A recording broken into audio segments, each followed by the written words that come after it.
ချစ်ခွင့်ပါလာသလားအရင်ဘဝကရှိကုသိုလ်နေခဲ့တာကြောင့်လား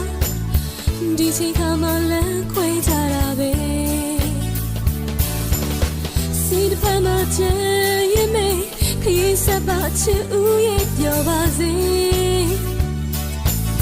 ချမ်းမြေရဲ့ဝေးဖို့အတွက်ဘဝတစ်ခွေမှာဆုံးတွေ့ခဲ့ကြတာပဲအချိန်တွေဟာလွမ်းမို့ဖြစ်လာတယ်အချစ်ဦးရဲ့အခုတော့အသက်ဖူးနေပြောပြီးပါ